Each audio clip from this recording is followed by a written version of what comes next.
So welcome to our second All-Ireland Football Championship semi-final preview. This time we're doing Dublin and Kerry, and Darren is here joining me again. And don't forget, if you're watching this one, we have our second one out at the same time on our social media as well. Why will Dublin beat Kerry? I think that's a bigger question than the other way around. Okay, like what's their forwards, or what's their positives, I should say. So like I was kind of reading over something like their forwards. They have 3 forwards in the top 10 scorers in the championship. Again, courtesy of Gaelic Statsman. Go and check them out on social media. Con has got 425. Cormac Costello's got 34, and Paddy Small, which I kind of had forgotten about, 224 and 223 from play. Again, if my stats are right. Good clipping. Yeah, and you forget like that even Costello's got that much. There's a few games he's kind of hasn't got into it. Like so, he's been on the periphery of it, but he's still clipping over points. And look at it's.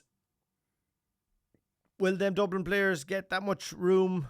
Yeah. Okay. Well, let's be positive on the Dublin first. So let's say that. Do you think that? Yeah. Could that be like Con? Like has got.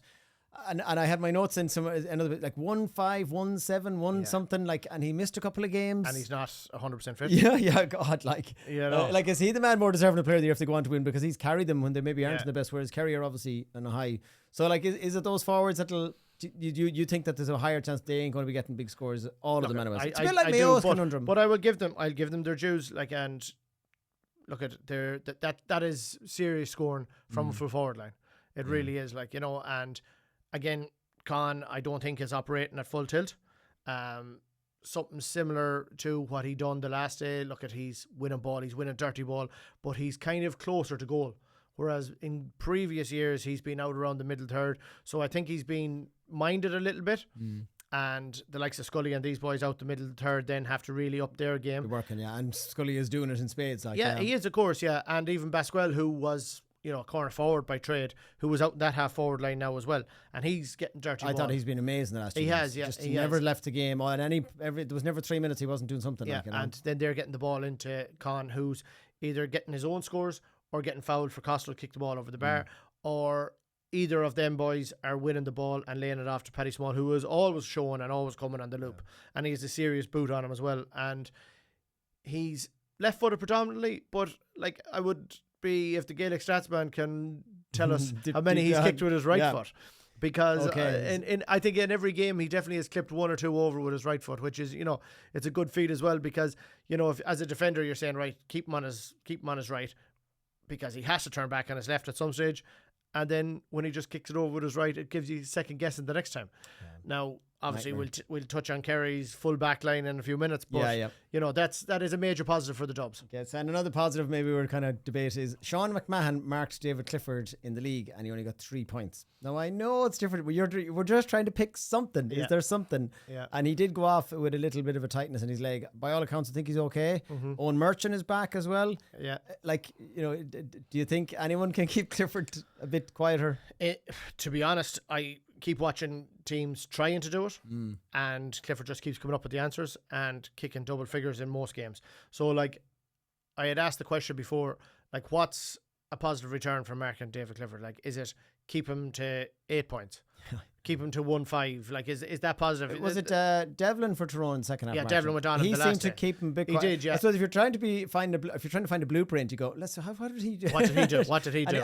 I'm not sure. Did he get 3 on him? I think maybe I might be wrong, but he got 2 fisted points. So he's like, I can't do anything, but I'll fist it over. Yeah, so I'd say Ger Brennan would be 100% looking at that and saying, what did Devlin do different to what the other cornerbacks done over the weeks previous? Now look don't get me wrong, go back to what he done against Armagh in Killarney 2 or 3 weeks previous to that. Like, he had the run of the game himself after he got that goal, but up until that Armagh were nullifying what he was doing because they weren't letting the ball get into him. So like, no more than anything else, it's game over when he gets the ball. 9 times out of 10, like. Do you know what it really is? Must be some crack trying to mark him. Oh, must be like, don't envy any back trying to mark him.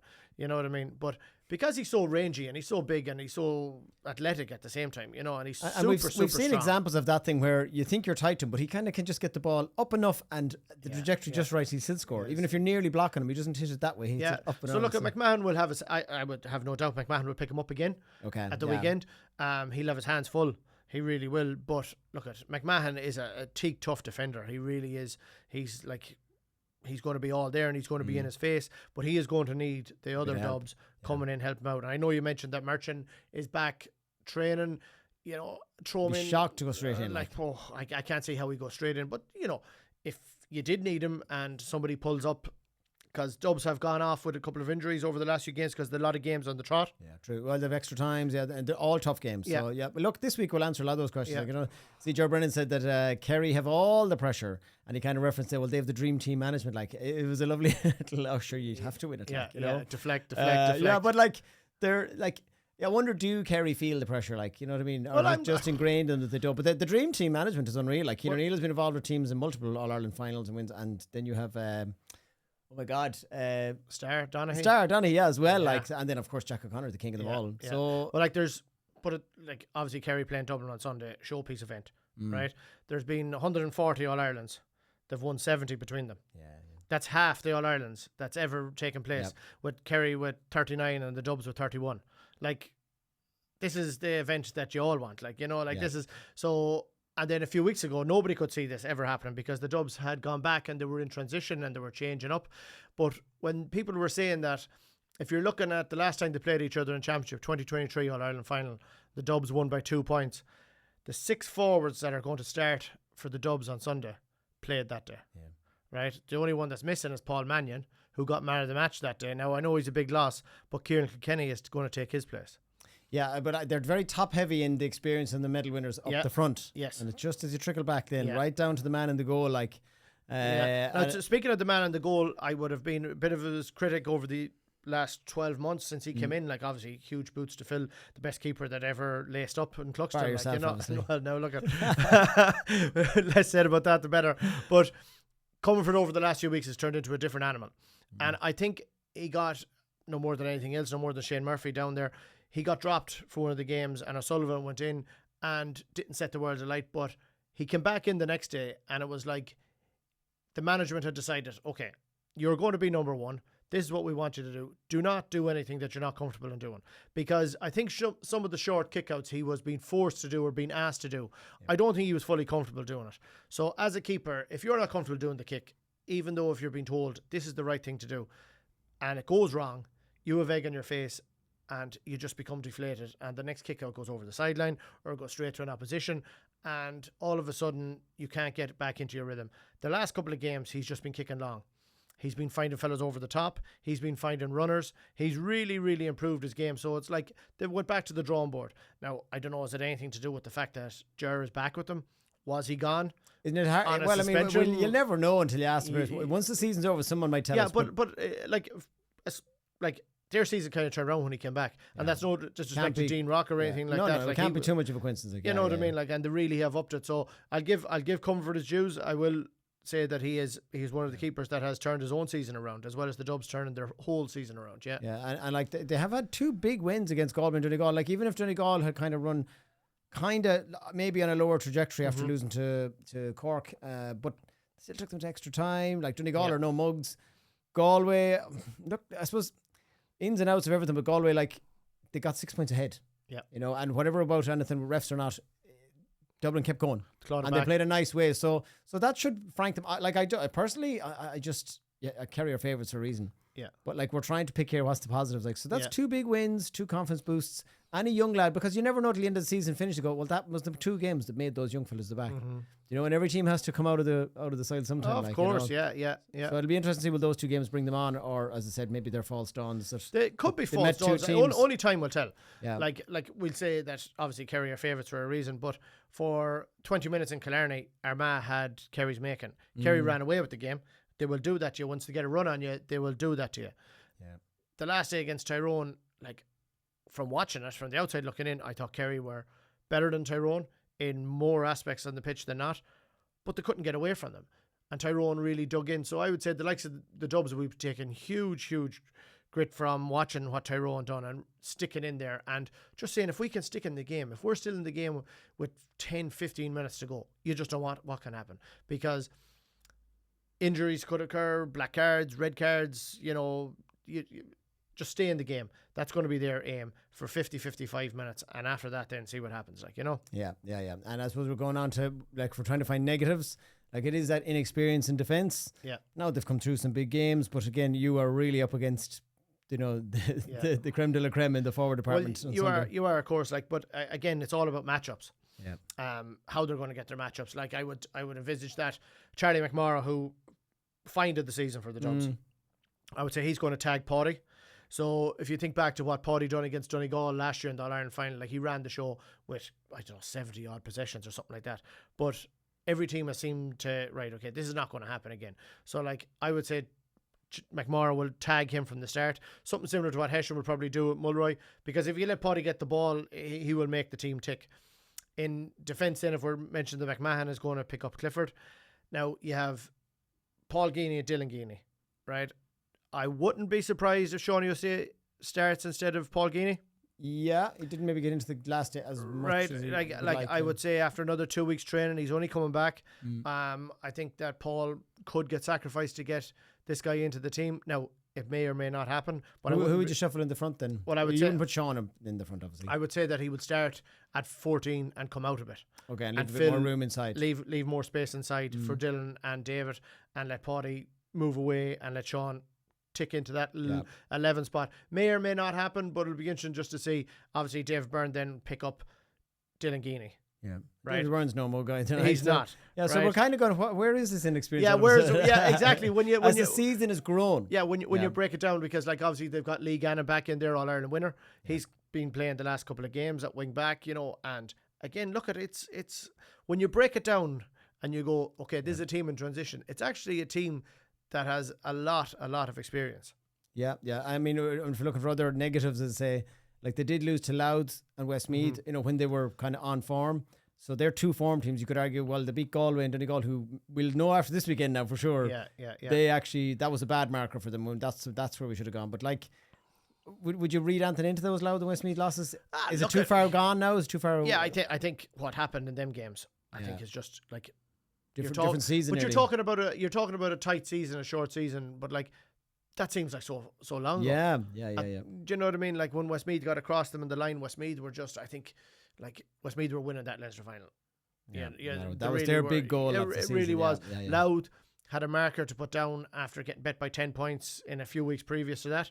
So again, it's them small little things that can get the so-called lesser teams across the line, which Dublin will be hanging on to for Sunday, because they're going to be saying, okay, we lost to teams that we probably should have been beaten on paper, but nothing has ever won on paper. No, and again, that's why we could be here for hours talking waffle, and we still come. You could, of course. Like even Wicklow give them a close game. Cavan had a load of wides. Could that have been close? Like, I mean, you still think that they would have had to, or won those if they needed to. And like you're talking about matchups when you go down the far side of the field. So the guys that we mentioned there with Con and Costello and Paddy Small. So like Jason Foley is going to pick up Con, who usually picks him up. I don't think there's any forward in the country likes marking Jason Foley, because he is just a machine. And he will outpace you. He will outpower you. He could meet his match with another 2 weeks of training for Con, and he's a man mountain himself. So it'll be a serious battle just to see how that turns out. Then you have Dylan Casey, who probably pick up Costello on that side, and then there's rumours that Thomas Sullivan is back. Did I read that today that he is back training? He was in the 26th the last day. He was a late call up to the 26th because O'Bugley got injured. Yeah. And obviously Gavin White, one of your favourite players. Yeah. So he started, but Thomas Sullivan was on the bench. So if you're talking that you have Thomas Sullivan there, probably not going to get into the starting lineup, but imagine unleashing him with 20 minutes. Someone's having a bad day, it's like, in you go. Tag that forward and go forward and kick your spinners to the outside of the left. And maybe O'Bugley might be back. Maybe Sean Shelby on the bench. You could have 3 stars on the bench, and there's more if we start looking through them. Of course there is. And then obviously so like we're talking about comforts kickouts going long, okay? And then finding fellas on the run, finding fellas over the top. You go the opposite side and you see what Murphy is doing for Kerry in the last few games. He's doing something very similar, right? But he has, if you watch the game closely on Sunday, and you see the speed that both keepers get out of the tee with the ball, and it's definitely information being given from the sideline, because before the ball hits the ground or the ball stop net at the back, they have the ball in the tee and they're ready to go. But it's the guys out the field that know this. So obviously you have the 4 giants from Kerry round that middle third, right? Okay, and like picking them out is easy enough done because they're going to win most balls than not. But you have a Coffee Byrne there who will contest them balls with them and smash it back down. He's going to be looking at the breaks, but it's going to be the guys that both keepers have to find on the run. And I think that's where Kerry will get most joy, because if you give Gavin White that ball in acres of space, he's like the Jack McCaffrey of the Kerry team. Of course he is. Yeah. Off he goes. Yeah. Gone. And there's no catching him because at that stage then, because I think the Kerry defenders or midfielders are so smart that we are not there to kick the ball over the bar. Let's find the guys that are going to do it. So you obviously have the superstar inside. Then you have the two Guineas, or you have Shawnee O'Shea, or you have Paddy lining up there, and let them kick the ball over the bar. We've the hard work done, right? Yeah, true. We don't all need to be up there. Do you know what I mean? So that's when the likes of, if Jeremy O'Connor or Mark O'Shea or any of these boys fill in inside, they're only going in as a distraction to get some space for the likes of Clifford on the loop. So you'd imagine that the Dubs defenders are probably going to cheat off that a small bit and try and double up on Clifford the odd time that the ball does go in, because you see where Joe O'Connor got his goal in the All-Ireland final last year when nobody tagged his run because they were too worried about what the two Cliffords were doing. Yeah. He ends up putting the ball in the back of the net. He's done it. He done it against Armagh as well. True. So these guys can shoot. Yeah. They can score, but it's only if there's no other option. And sometimes Kerry players come into form in the semis and final. Like, a Joe O'Connor maybe hasn't been flying all year. And I just kind of referencing back to the Galway game. So, like, obviously, Dublin won loads of the Galway kickouts. Yeah. I forget exactly, about half roughly. Mm-hmm. But, like, just to think of this, like, Shane Murphy's so good. Tyrone only won 3 of the Kerry kickouts. So, if Dublin, if their percentage of winning kickouts drops that much, you surely think it's game over. Like, you have to think. And then if you're and again, this is just trying to go positives, negatives. Mm-hmm. Like, they did get a lot of ref decisions. Will we see if they get hammered on Sunday? Well, sure, if they hadn't had the luck on that day, maybe that's so. I'm always trying to go, where's the false dawn? And go, no, they've showed us all up now. They did it. Yeah, do you know. So it'll be an interesting one to see. No, I think Shane Murphy definitely will be something they haven't faced that I can see so far. Obviously, Kerry. Now I know we've crossed over like the positives. Them obviously, I've written here: their forwards, their midfield, their goalie, and their management. Yeah. And again, we've kind of crossed over that already. Like, you know, but again, it's the bench. Is there any we all know the forwards? There's no point repeating it again. Like, you know, all the positives, I should say. Is there? Where would you see it? Was it Darren McCurry? Yeah. Well, look at you see what he done. Yeah. The last day. So I suppose what he done the last day was, and I think if you're looking at from the outside looking in, right, and it's easy saying it when you're watching the game and you're not in the thick of the action. But I think Kerry had decided if we don't concede a goal here, we're going to win the game, right? So let them kick their points. Do you know what I mean? Yeah. And they nearly got caught. Okay, they were close to getting caught, and if they had got pipped, they would have been like, why didn't somebody push out on McCurry when he was kicking them or when he was getting on the loop and he was kicking the ball over the bar? But I would say that the shout had come, don't concede a goal, right? And that's from the outside looking in. That's what I think kind of happened. And look at, who are we to disagree with Jack O'Connor or with any of them boys? So we love chatting about it anyway. Do you know what I mean? Well, they've faced nothing either. When you look back, like Pascal, Small, Conor Callaghan, and Cormac Costa with his shooting boots if he gets them on. Do you know what I mean? So it'll be. Look, I love the intrigue of it all. Like, you know, as I said. And then you have the likes of young Guyden coming on, who came on the last day, right? Who again, look at, we're talking. We've mentioned Innocence of Youth with the likes of Kobe and Darren Byrne and these boys and Darren McDonald for Louth. Like, he's another one. Let him off the leash. Do you know? It's just, don't restrict him in any way, shape or form. Let him do what he has to do, and more often than not, he'll come up with a result. So. Again, as we said, if Dublin are in the game with 10, 15 minutes to go and you're unleashing this guy who Kerry have never faced, now obviously they're going to tag him and they're going to say, right, okay, he needs to be picked up. Yep. But he could be the one that they could say could fly under the radar. McMahon. Or the McMenamin, I should say. Yeah. Well, you know, if he's half as good as that, he'll not be doing too bad. Yeah. And again, like, could you argue Kerry, like Donegal, okay, it was a half with 14, but they absolutely embarrassed them down in Killarney. They did, yeah. I suppose if you're Ger Brennan, you're going, okay, is it the McCurry moment? Is it the Donegal? Mm-hmm. You know, is there any, like, we've mentioned the defence, but to call the game, I suppose we could go around in circles with who do you think will win? Yeah, look, I just think that Kerry's firepower will get them across the line, in the fact that I don't think it's going to be a shootout. I think it's because that's what the Dubs will want. The Dubs will want to go up, down, you know, like just go at it, hammer and tongs. Whereas I think Kerry are going to be too smart for that, and they're going to play the game on their own terms and get a high percentage of their shots over the bar, which I think will get them across the line. Because if it goes into, a shooting contest, then that just takes out, your tactics go out the window then. Nobody knows who's going to come out on top in that situation. So I just think that Kerry's know-how, and I think that their defence will restrict the Dubs forward line enough to get Kerry across the line. That's what I think, and I've thought a lot of stuff and have been wrong on numerous occasions. Okay, sure. But I don't know anyone that's got them all right yet. That's but look, as we always say, true. it's all a bit of crack.